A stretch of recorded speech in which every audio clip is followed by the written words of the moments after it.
Assalamu alaikum to all of you. I hope you are all good. काफ़ी अच्छे response मिले हैं मुझे कल के लेक्चर से। काफ़ी गर्ल्स को समझ आ गया है माशाल्लाह। सो आज जो है हमारा सेकंड लेक्चर है। आई होप कि आपको ये भी समझ आ जाएगा। इंशाल्लाह आहिस्ता आहिस्ता आप जब पढ़ती जाएंगी तो आपको समझ आता जाएगा। सो आज हम अपना जो लेक्चर है, जो आज का हमारा टॉपिक है, वो प्रेजेंट टेंस के ऊपर है। प्रेजेंट टेंस क्या होता है? एज यू ऑल नाउ के आज कल का दौर है तो फिर हम आज की बात करेंगे, राइट? प्रेजेंट इंडेफिनिट टेंस की बात करेंगे। मैंने पिछले भी लेक्चर में आपको बताया कि जो हमारे पास टेंसेस होते हैं ना, वो 3 किस्म के होते हैं, प्रेजेंट, पास्ट और फ्यूचर। बट जो प्रेजेंट इंडेफिनिट टेंस होता है ना, वो इम्पोर्टेंट और बेसिक टेंस होता है।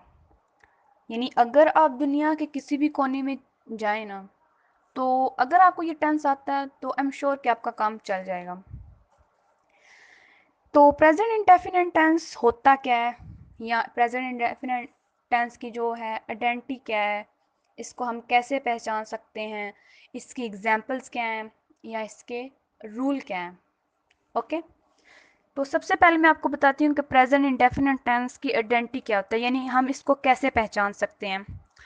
देखिए, जब उर्दू में कोई हमारे पास जुमला आता है ना, कोई भी जुमला आता है, अगर उसके आखिर में ता है, ती है, या कुछ भी इस तरह, मतलब ती है आते हैं ना, इस तरह का कुछ भी हमारे पास आता है, तो वो हमारा प्रेजेंट इंडेफिनिट का टेंस होगा।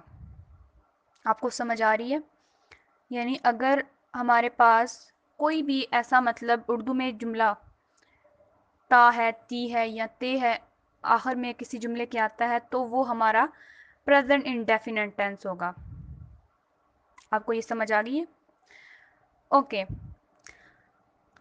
और मैंने आपको जो है ना पिछले थोड़े लेक्चर में थोड़ा बताया था कि प्रेजेंट टेंस में हम हमेशा फर्स्ट फॉर्म ही यूज़ करते हैं।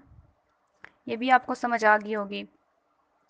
लेकिन टेंस को बनाने का जो तरीका होता है, वो हमारे पास क्या होता है, वो हम जो है ना बाद में डिस्कस करते हैं। लेकिन अभी जो मैं आपको प्रेजेंट टेंस का रूल बताती हूँ कि, या एक टेंस को बनाने का रूल बताती हूँ कि हम एक टेंस को कैसे बना सकते हैं।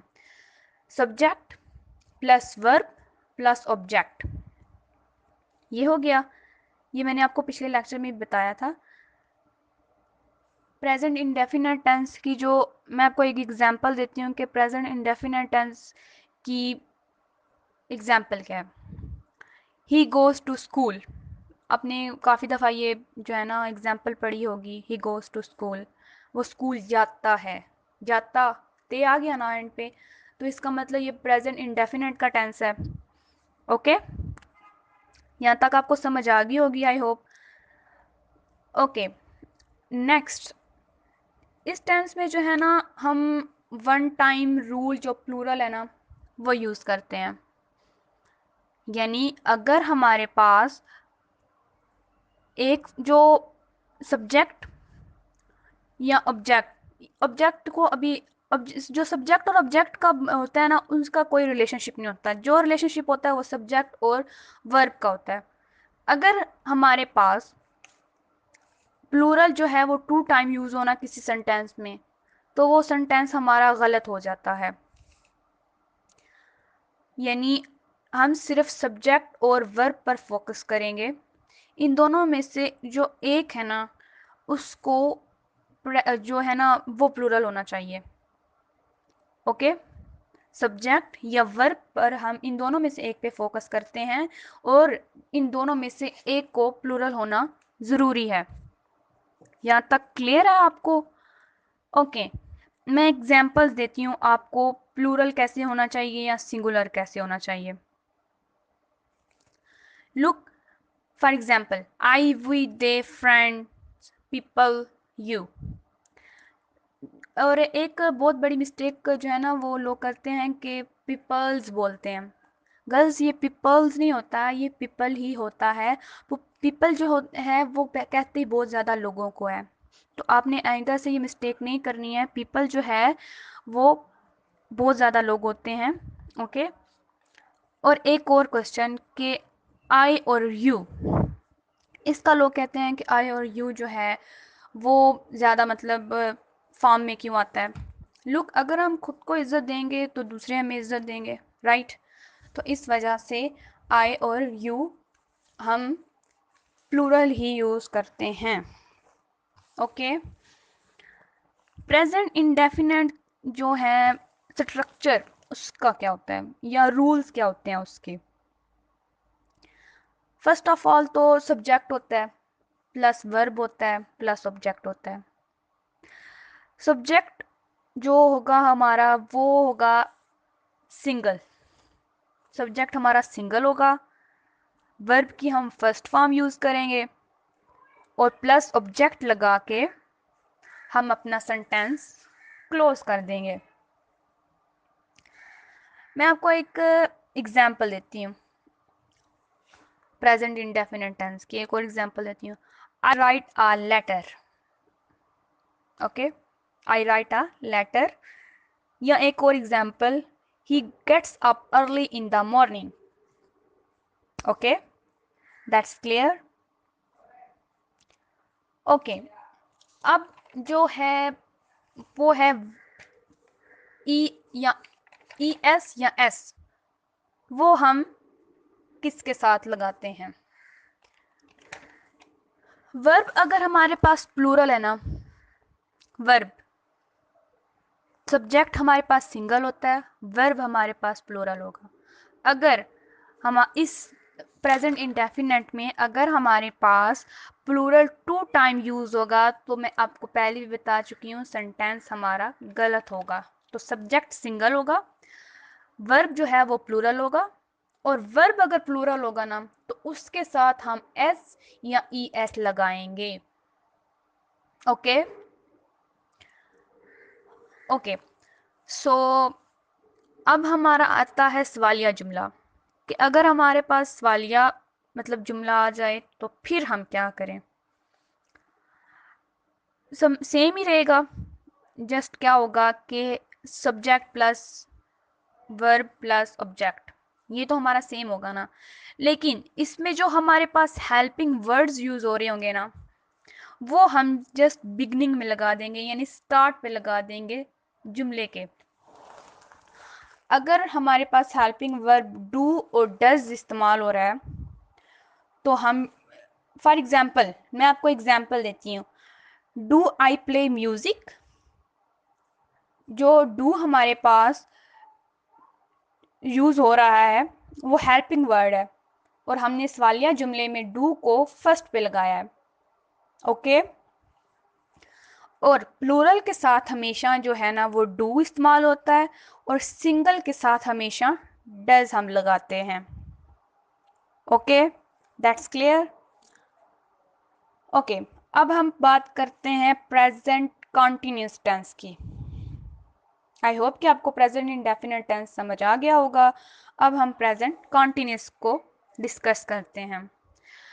अगर प्रेजेंट कॉन्टिन्यूस होता क्या है, प्रेजेंट कॉन्टिन्यूस जिस पर हर जो है ना चीज़ होती जा रही हो, यानी रुकने का नाम नहीं ले रही, बस होती जा रही है। ओके। इसकी इसका स्ट्रक्चर भी सेम है, just like subject plus helping verb इसमें आ जाता है। Okay, helping verb plus verbing. Verbing कहते हैं जो हमारे पास वर्ब होता है उसके साथ हम आई एन जी लगाते हैं प्रेजेंट कॉन्टिन्यूस टेंस में। ओके, और उसके बाद प्लस ऑब्जेक्ट और अपना सेंटेंस क्लोज कर देते हैं। अब प्रेजेंट कॉन्टिन्यूस की बात कर रहे हैं हम, तो इसमें हम डू और डज तो नहीं लगा सकते, तो लिहाजा हम क्या करते हैं, हम इज और आर को यूज करते हैं। इज और आर जब हम अपने हेल्पिंग वर्ब यूज करते हैं तो जो इज होता है वो भी मैं आपको बता देती हूँ कि इज किसके साथ लगाते हैं और आर किसके साथ लगाते हैं। इज जो है वो हम अपने सिंगुलर सब्जेक्ट के साथ लगाते हैं, और आर जो है वो प्लूरल सब्जेक्ट के साथ लगाते हैं। ओके, फॉर एग्जाम्पल, ये आई जो आई होता है ना, आई के साथ जो है हमेशा हम ए एम लगाते हैं, जैसे कि आई एम सवेरा, आप अपना भी नेम लगा सकते हैं, इस तरह आप पढ़ते आ रहे हैं। यू के साथ हम हमेशा आर लगाते हैं। ओके, अगर एक बंदा होना तो उसके साथ हम इज लगाते हैं, लाइक शी इज ब्यूटीफुल। एक है ना, एक लड़की की बात हम कर रहे हैं ना कि वो खूबसूरत है, शी इज ब्यूटीफुल, ये एग्जाम्पल है इसकी। और अगर हम ज्यादा लोगों की बात कर रहे हैं तो फिर हम आर लगाएंगे। लाइक मैं आपको एग्जाम्पल देती हूँ, दे आर वर्किंग ग्रेट। दे ज्यादा हो गया ना, ज्यादा लोग आ गए हैं दे में, तो they are working great. Okay, that's clear. Okay, अगर प्रेजेंट कॉन्टिन्यूस टेंस का जो है हमारे पास सवालिया जुमला आ जाए तो फिर हम क्या करें? फिर हमने कुछ भी नहीं करना, जस्ट सिंपल हमने एक करना है कि जो हम अपने हेल्पिंग वर्ड्स यूज कर रहे हैं इज और आर, उनको हमने बड़े प्यार से उठा के बाहर ले आना है, स्टार्टिंग में लगा देना है। ओके, फॉर एग्जाम्पल मैं एग्जाम्पल देती हूँ, इज शी ब्यूटीफुल। हमने पहले बताया था कि शी इज ब्यूटीफुल, कि वो खूबसूरत है। अब हम क्वेश्चन कर रहे हैं, किसी से सवाल पूछ रहे हैं, इज शी ब्यूटीफुल, क्या वो ब्यूटीफुल है? और एक दूसरी मैंने एग्जांपल दी थी, दे आर वर्किंग ग्रेट। अब हम अगर सवालिया जुमला है हमारे पास तो are they working great. Okay okay, तो ये सेम हमारा वैसा ही रहेगा। जस्ट हमने क्या करना होता है सवालिया जुमले में कि जो हमारे पास हेल्पिंग वर्ड्स यूज हो रहे होते हैं वो हमने स्टार्ट में लगा देने होते हैं और अपना ऑब्जेक्ट लगा के सेंटेंस क्लोज कर देना होता है। ओके, अब हम जो प्रेजेंट परफेक्ट टेंस की बात करते हैं, प्रेजेंट परफेक्ट टेंस में हम क्या करते हैं कि जो हमारे पास स्ट्रक्चर होता है वो होता है सब्जेक्ट प्लस हैज़ और हैव।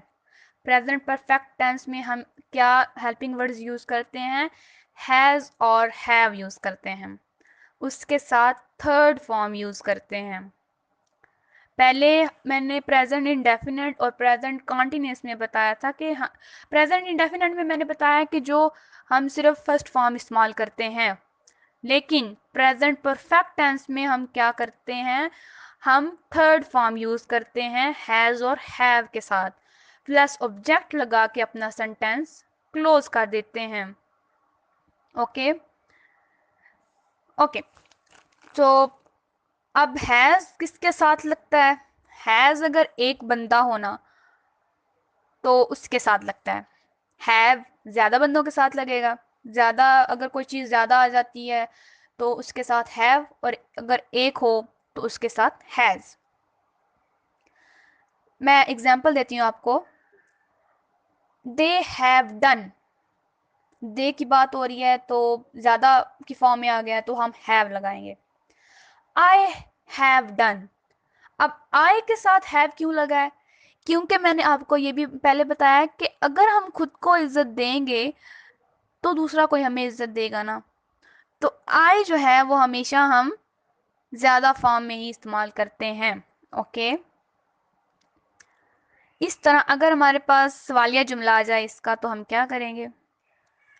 सिंपली जो हमारे हैज और हैव यूज हो रहे होंगे उनको उठा के हम शुरू में लगा देंगे और अपना ऑब्जेक्ट लगा के सेंटेंस कंप्लीट कर लेंगे।